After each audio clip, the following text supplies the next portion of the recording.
And then Christy, just make sure that you're loud. Okay. Use your cheerleader voice. You got it. I really should shoot. You're good. All right, Mr. Shiner, we are live. I'd like to call to order the regular board meeting of the Westmoreland Intermediate Unit for March 23rd, 2021. Okay, opening exercises. Pledge of allegiance. I pledge allegiance to the flag of the United States of America and to the republic for which it stands, one nation, under God, indivisible, with liberty and justice for all. It's so nice to do that with others. Okay, roll call, please. Shiner, Here? Mays, here. Beveridge, Brett, Callaway Rodriguez, Here. Fioca, present. Feldbush, Here. Jones, Here. Kendrick, Here. Leonard, Monk, Kukarsa, Present. Schmidt, Schrock, Smith, Thomas, here. Urban, here. 12 present, 5 absent. Very well, thank you. Prior to this evening's meeting, we held an executive session where we covered some legal, personnel, and contract issues. Comments on the agenda from citizens? I'm not aware of it. We had any? We have not had any submitted. Very well, thank you. All right, next, I'd like to request a motion to approve the minutes of last meeting, February 23rd, 2021. So moved, Urban. It's been moved and seconded that we approve the February 23rd, 2021 minutes. All those in favor say aye. Aye. Opposed? Motion carries. Okay, financial reports. This covers items FR 2021 TAC 34 through FR 2021 TAC 36. I need a motion and a second to approve these three items.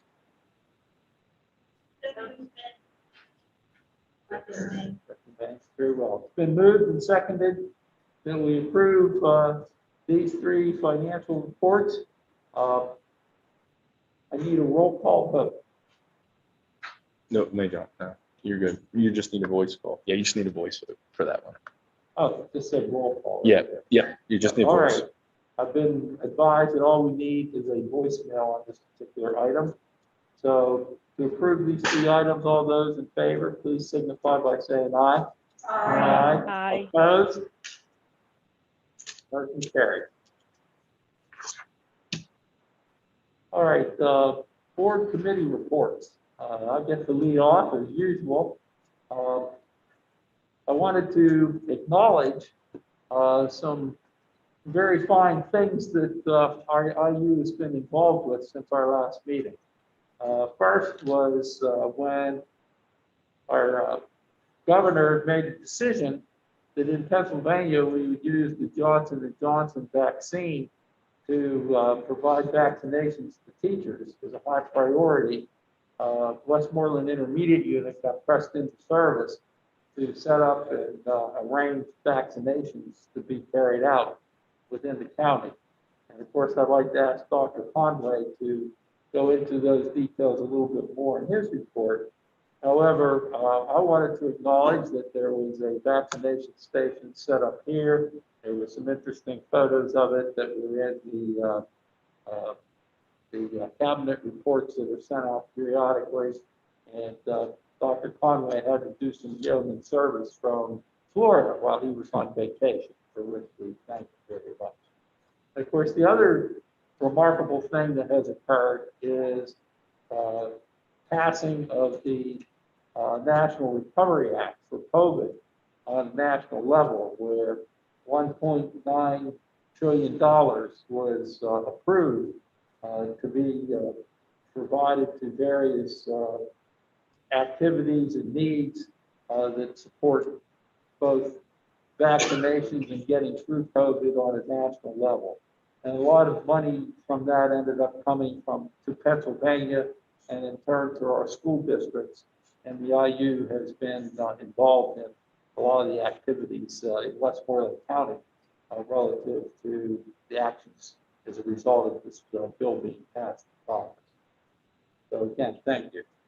Now, we have not held committee meetings for the other committees earlier this evening, so I'll forego any reports unless anybody who is here representing the committee would like to add something. I don't see anybody volunteering any further remarks, so we'll move on with the agenda. So, Dr. Conley, I'd like to turn it over to you for your report. All right, thank you very much, Mr. President. And so thank you for the kind words around the vaccination clinics. As Mr. Shiner indicated, the governor's initiative was to use the Johnson & Johnson vaccination for school-related employees and contractors across the state. And we received a call Sunday evening, February 28th. And that's when the world changed for many of us in here in this room, because we were asked as IUs from the governor's office to help organize these vaccination clinics across the state. The vaccination clinics were a joint effort between the governor's office, PEMA, AMI, which was the company that helped organize the vaccination clinics on site, the National Guard, emergency management, county, as well as regional. And it was a Herculean effort across the state. And the governor this afternoon, I believe, announced that that first wave of vaccinations, there were over 100,000 educators that were vaccinated within a 10-day period, which, if you think about it, is truly amazing on many people's part. Locally, wanted to share with you that when the call went out for those who were interested, each employee was expected to complete a survey. I mean, employee of the IUs, school district, and so on. We had 6,209 surveys that were submitted by public as well as private school or non-public schools within the county. Of those 6,000, give or take a few, surveys, the official count of requests were 2,371 individuals who wanted the vaccination. So what we had to do as IUs was then to communicate with those 2,371 people about the upcoming vaccination clinics. And so, as you can imagine, when you're sending out 2,371 emails, there are a few that bounce back, right? And so we also then had to research the bounce back emails because we wanted everyone who wanted that vaccination an opportunity to get it. So as part of fixing that and communicating them with the districts, because then the school entities had to then verify that they were truly employees or related contractors. And so there was a quick turnaround where we had to get information to the districts, and then the districts had to get it right back to us as well. And so as that registration's going on, Eric's team took the lead for the physical facilities portion of the vaccination clinics. And so I'm going to call on Eric here just to kind of talk a little bit about what that effort was like and getting the physical part of the building ready and who you had to work with. So in this first picture, this was the registration, the pre-registration area. So this is where everyone can do their checks. We worked with AMI, sent us a basic plan of what they did, and we were able to retrofit the rooms out front to be able to make that happen. this was the actual registration area. Here, register. They then moved on to the actual room where the vaccinations took place. Once they finished that, they went into the observation room. And that was set here 15 to 30 minutes. And this is also where they got bombarded with the IU marketing material while they sat there. Yes, and a public shout out to Tim Hamill and Christy Ridenauer, because what we did is we made people watch, was it a 6-minute video, 6 to 7 minute video that was looped. And the two of them worked together on getting pictures together. And what it did is it gave an overview of the intermediate unit and our 5 divisions. And so we were trying to break the carousel of progress for the number of shows in a day by continuing to loop it over. And the people from AMI who had to sit in there, I think got really sick of watching it. And I had to go in there a couple of times and say, that video needs to be on, because it's not every day you get close to 2,000 people coming through your doors and you get to advertise them as a captive audience. And so thank you, Tim, and thank you, Christy, for all of your work on that. We also had a lot of materials that people could pick up as well. That wasn't as successful because people don't want to pick up things after other people, in this day and age. But at least it looked really pretty, right? And at least they know a lot more about the IU as a result of that. So thank you again, Christy and Tim, for doing that. All right, continue, Eric. So I just wanted to give a shout out to West Portland Town. Anything that we needed, we needed extra lighting in our parking lot, they had it here the next day. So canopies and tents, because they're falling for rainbow day, they have the tents up, ready to go. Also worked with FEMA, their efforts to help coordinate everything. And then also AMI, the company that did the vaccinations. I don't know how they pulled it off across the state. The 28 locations all firing up at the same time. We were a little skeptical at first, but they came in and they had just, the lady that was running the here on site had just met her team the night before, so it was pretty impressive to see how they all came together. Yeah, they literally were hiring people the night before to come work our clinic. And they were from all over the place, Florida, Texas. It was wild. And with the county, they brought in their backup, the command center. So that trailer was sitting outside. And that's where Rocky and Diane were in there. So Eric, help us highlight the staffing from your team that came in on weekends to work. We're here late, Sunday nights, Saturday nights. Custodial staff, we had to provide 12 hours or more coverage in this building to be able to constantly do the things that were required, making sure that all of the staff had everything that they needed in those rooms, including garbage collection. We also had receptionist staff just helping to do phone calls, or lost, or if their registration was or whatnot. So everyone stepped up to the plate and work was great to pull off. And if we wouldn't have had that support, I don't know that it would have been as successful. Well, and thank you. And Eric, you forgot one person, and that's you, for all of the effort that you put in. On March 1st, when I said, hey, we have a major project coming our way, and we're gonna be holding vaccination clinics. I think you were planning to take a few weeks of vacation at that point in time. So, but luckily he came back to his senses and said, no, I'm not gonna go to Honduras or anything like that. So I appreciate you hanging around, and seriously though, Eric, being here, late Friday, late Saturday, late Sunday. I really do appreciate all that you've done and how you coordinated that. So, yeah.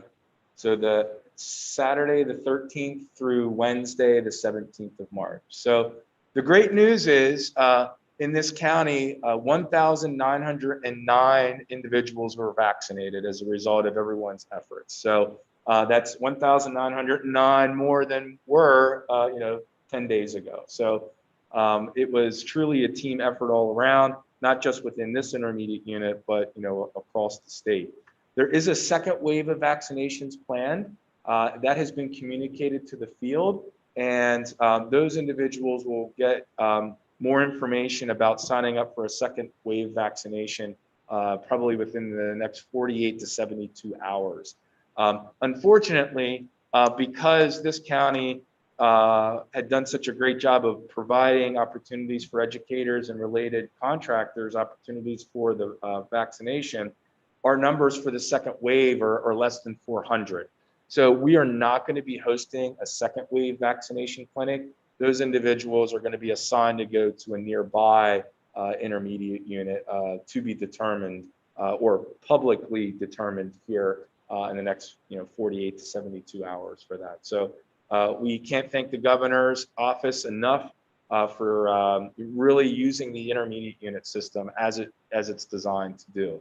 I think now through this pandemic, individuals are really seeing how intermediate units can bring services to the field when individual districts just cannot, and when the state cannot. It truly is the intermediary between the two. So again, thanks to the team, for making this all happen. Seriously. Okay. Any questions? Yeah, go ahead. We have a couple of questions. One is, to your knowledge, is there any teacher or any school personnel who desire a vaccine that have not gotten them?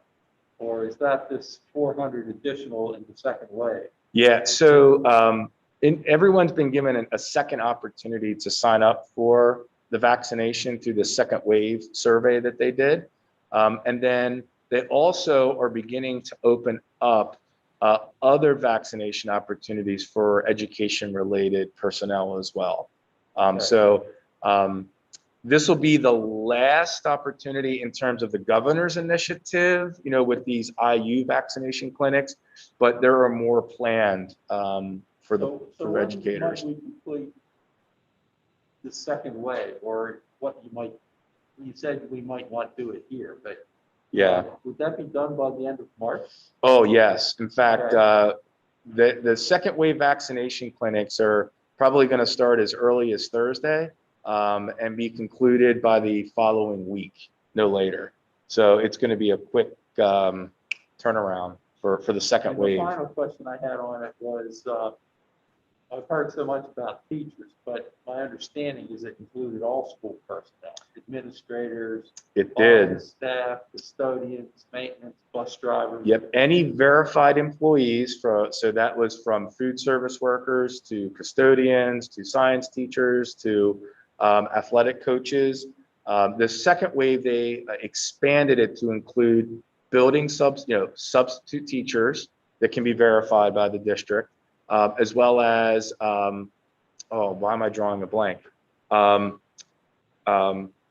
Preschool workers who are within the same building of a school. And what's the third one? Why am I forgetting the third one? Substitutes, early childhood that are assigned to a building. And forgive me, the third one is escaping me. It'll come back to me.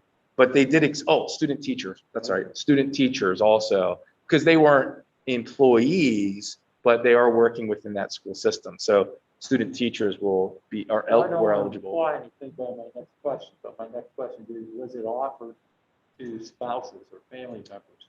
It was not, no, it was specific I'm not saying to, that you should have, I just wanted to Yeah. know. yes, and I had that question quite a bit. Can I sign up my husband or wife or grandparents and things like that? And unfortunately, I had to respond to say that it was only verified employees and contractors of a school entity. All right. Yep. That was just to add in, that was the decision that came from the governor, that was Yep. part of why the Johnson vaccine was directed exclusively to education workers, et cetera, at this point, and not made widely available. You couldn't be in phase 1A and get the Johnson vaccine. I'm not the least bit surprised, I Yeah. just wanted to know effects. Yep, high priority to get the teachers Absolutely. taken care of. I guess that's my last question. I would certainly pass along, as president of the board, my sincere thanks to everybody involved in this effort. Because what you told me is everybody that wants a vaccination will have had an opportunity to get it by the end of March. And that's terrific. Yeah. I just think that's the best news. Yeah, My hat's off to the IU and all involved here in the IU that made it happen and continues to get through to the end of all the vaccinations. Thank you again. you're absolutely, it was our pleasure. And we are at the service of our county anytime we're called upon. So thank you for those very pleasant comments. All right, so let's go to the second one, another celebration. And this celebration is called the Learning Independence for Community Living Initiative, what we're going to call LINK. And Dr. Thomas is going to kind of share briefly here some information about what is LINK and how does it work.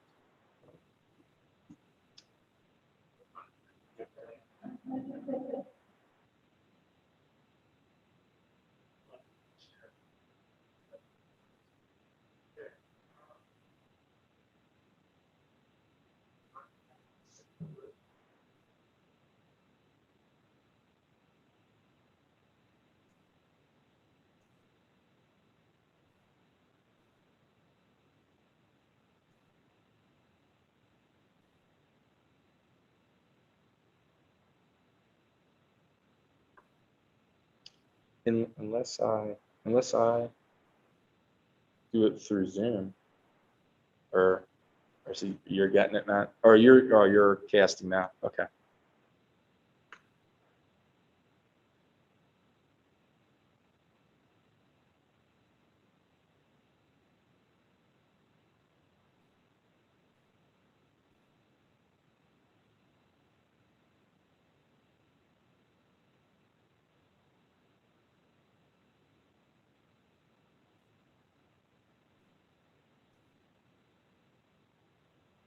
If you want, Matt, I can Teams you the link. So, You got it? thank you, Dr. Conway. This is a new initiative of the NRP in partnership with Westmoreland County Housing Authority, and this was elevated by Jason Draven, our student services supervisor, as well as Tiffany McNeil, who is one of our education consultants, taxing for training and consultation. And this particular program will enable us to provide an apartment living program for students all across Westmoreland County. The point of this is, notice it says learning independence. It isn't independent living. This is a simulation activity that we are going to be providing to learners aged 6 to 21. Typically, when you have learners starting at age 14, all the way up to age 21, our districts have been asking for this. Do we have staffing and curriculum and opportunities to teach kids about what independent living looks like? So as you go down through this particular slide deck put together, we were able to partner in Nesson. This is the Nesson site, our planner. You see it's a small area. There are here the site planners that use these also for job training sites. And everything about this simulates a small townhouse, bedrooms, kitchen, a living area. So we can show things related to productivity tasks, normal independent living tasks, washing dishes, preparing a meal, making a bed, folding clothes, things that promote independent living skills. And some of these sites actually have workout equipment at this too, because they're used for, again, another living task. Our second site is located in the Dairy Townhomes. Again, we'll post pictures here. And it can be used for a multiple purposes. Third site that the Housing Authority has provided to us is the West Penfield area. Right on the border of Norwood and West Penfield area. So Arona Road areas that are perfect. The West Penfield Mountain.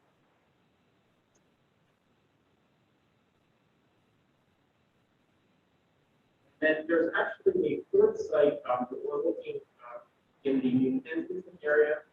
It is not showcased on this particular list. So those are the four sites to recap: Nesson, New Kensington, the West Penfield area or Norwood, sort of on the border, sort of off to, and then the Gary Linear Valley area.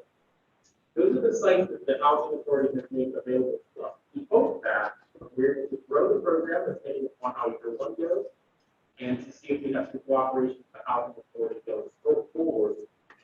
Related to the site that maybe we'll be able to serve the Southmoreland, Mount Pleasant, so think the Donegal, eastern Westmoreland County area, or Cook Township, which is the southern end of the Valley too. That is a little geographically challenged right now based on our sites. So some of the things that we will engage in, some of our areas do have some challenges, and this is a barrier that certainly, when you're out in the world of post-graduation, young adults will have to face it. So we're going to simulate this. We're excited about having our team work with this. Our financial needs are basically curriculum at this point.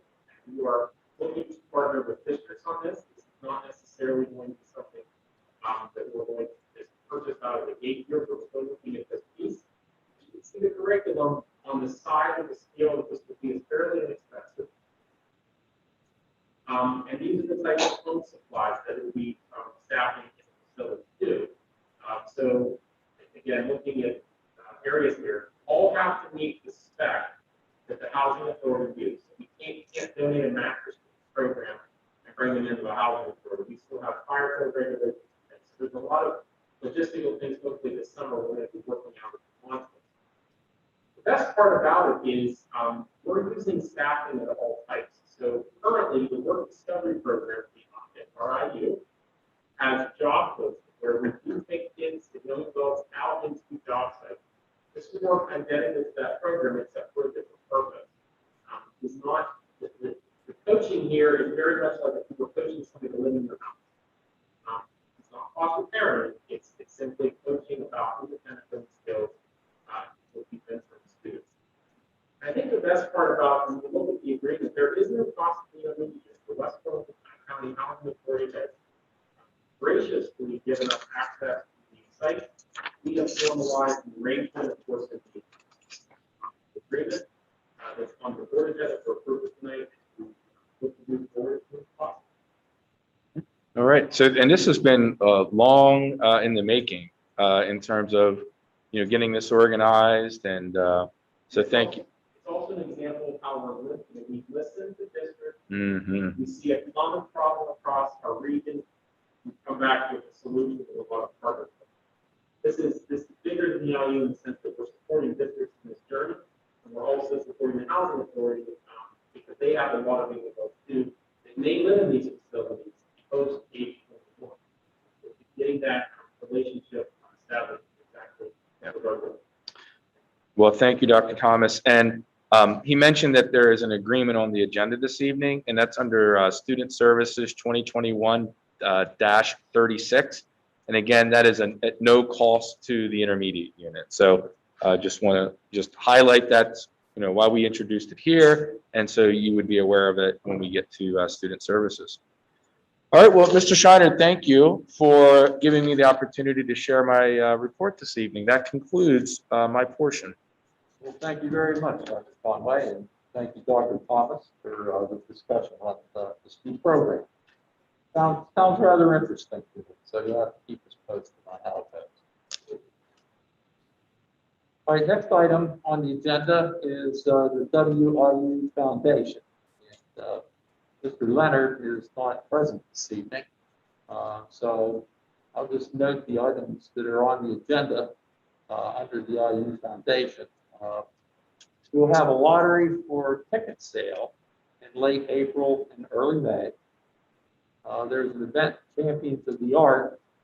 This summer, they will start planning the event for next year.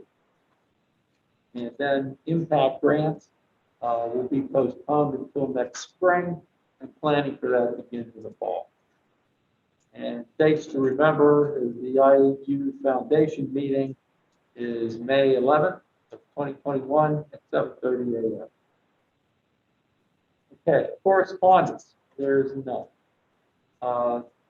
Old business, there's an item here to approve SB 2021 Tax 39.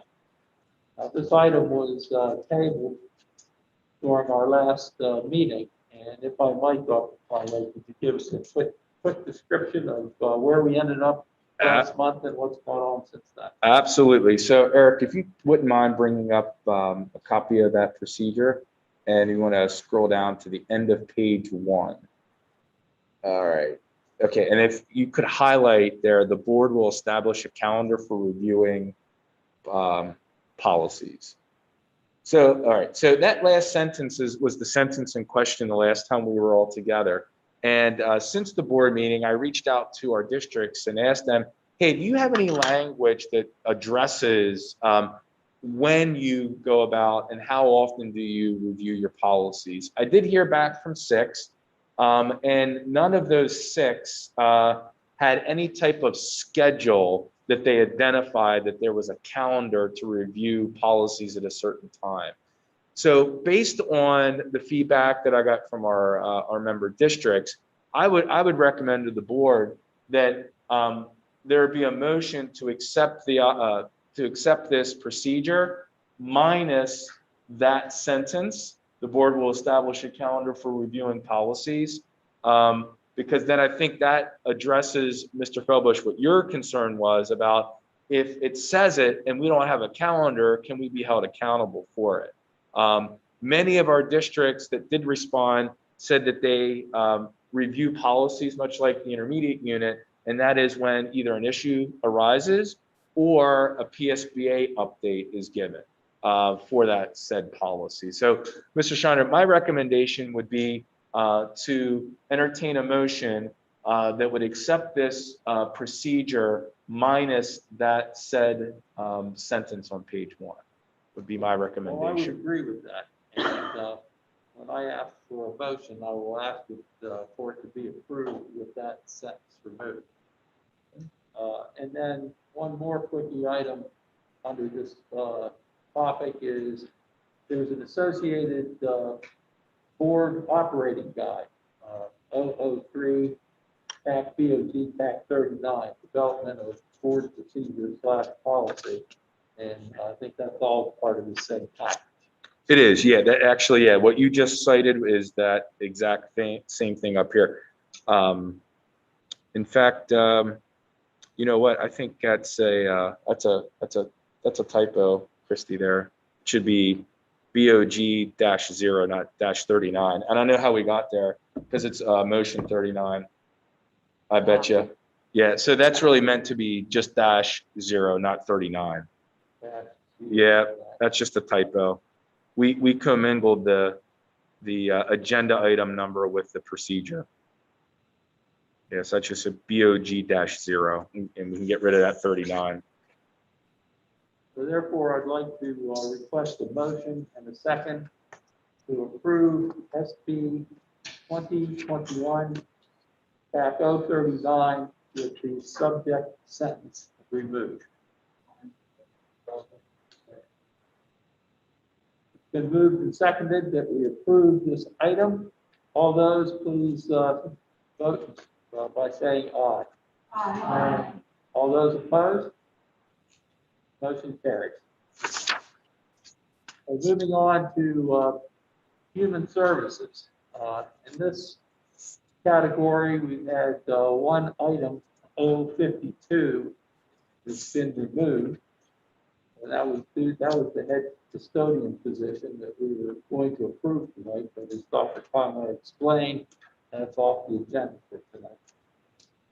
So therefore, I need a motion to approve HR 2021 TAC 48 to HR 2021 TAC 51. Can I have a motion, please? Very well, thank you. Roll call. This is a roll call. This would be a roll call. Yes, This is a sir. roll call vote.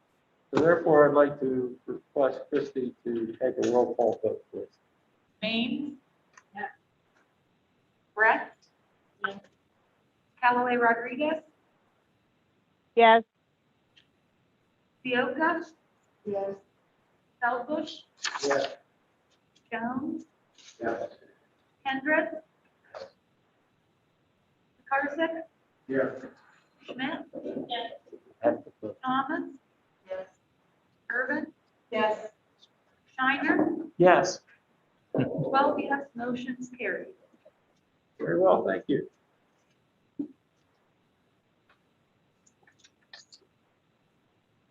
Now we'll move on to curriculum services. Are there any items here that people would like to remove for discussion? Okay, if not, we need approval for items CS 2021 TAC 16 through ES 2021 TAC 17. So moved, Urban. Very well. It's been moved and seconded that we approve these two items. All those in favor, say aye. Aye. Opposed? aye, Motion carries. There are no items under financial services, so we'll move on to student services. There's two items here. Item SS 2021 TAC 35 and SS 21 TAC 36. Does anybody wish to approve either of these items for further discussion? Seeing no requests for further discussion, I need a motion and a second to approve these two items. So moved. Okay, that's been moved and seconded that we approve these items. All those, please say, all those in favor, please say aye. aye, All those opposed? Motion carries. And on to technology and infrastructure services. Here there are several items, CIS 2021 TAC 11 through TIS 2021 TAC 14. Is there any desire to pull any of these motions for further discussion, or these items, I should say? Apparently not. Therefore, I need a motion and a second to approve CIS 2021 TAC 11 through CIS 2021 TAC 14. Thank you. All those in favor of approving these items, please say aye. Aye. All those opposed? Motion carries. And finally, on to section 16, school board items. Here we have two items to approve. SP 2021 TAC 50, and SP 2021 TAC 51. Are either of these items something somebody would like to pull for further discussion? I have a question for Attorney Edwards. Would you recommend a roll call vote because of a transfer of entity and that agreement that's identified? Would you recommend a roll call vote for those?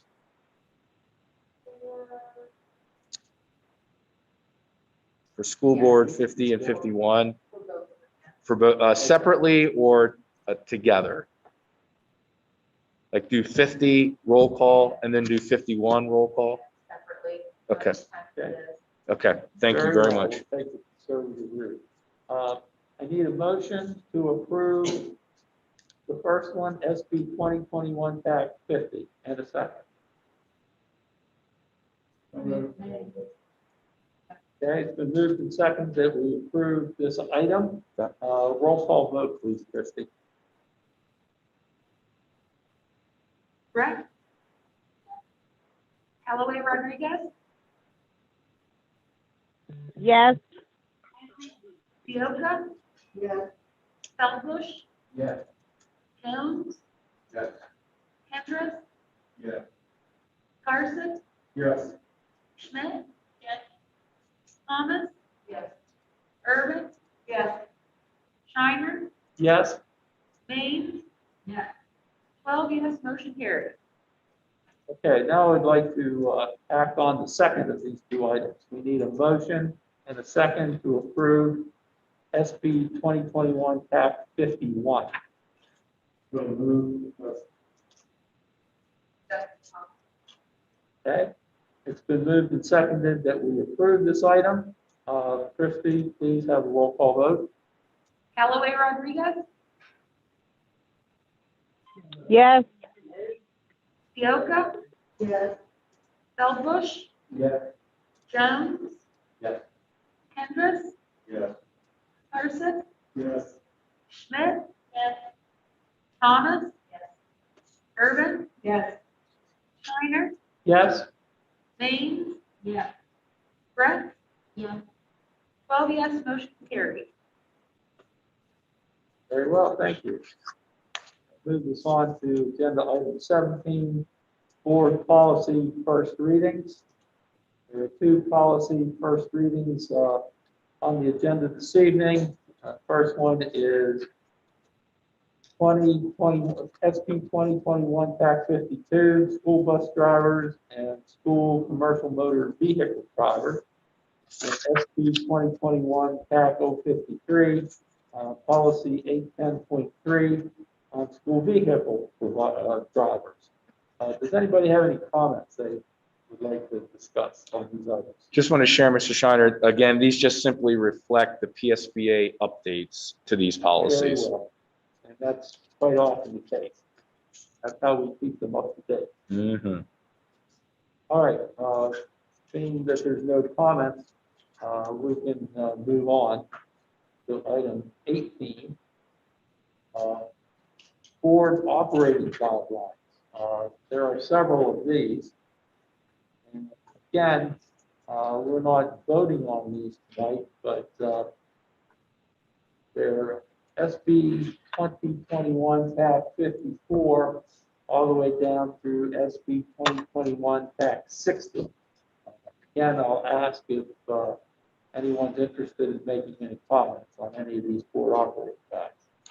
So again, this is part of the purchase that the board made for all of the administrative regulations and the board operating guidelines that we are reviewing, and for the board operating guidelines, putting in front of the board for consideration as a first, and then voting on it after a second read. Part of the larger project with the administrative regulations that the team is working on as well, that they complement the board policies that are in place. So this was something that Carl Beard recommended that we purchase. We did that last July, and the team has been working very diligently going through, as you can imagine, many procedures.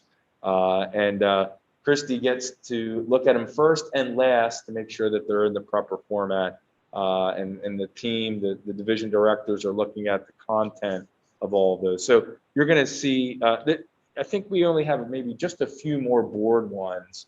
And then we'll keep you up to date as we continue with the administrative regulations. So just wanted to share that with If the I board. recall, these all are available through Board Doc. It is, website. yes, So if they are. anybody wants to see them in the future, Yep. they're there.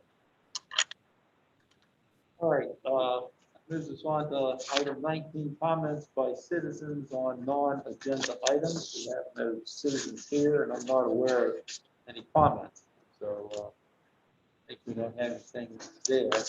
That gets us to item 20, comments by Board of Directors. Are anyone here desirous of making comments this evening on any topic?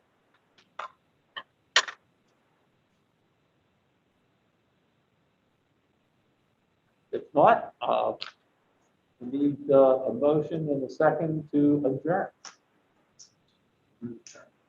Second, Urban. All in favor?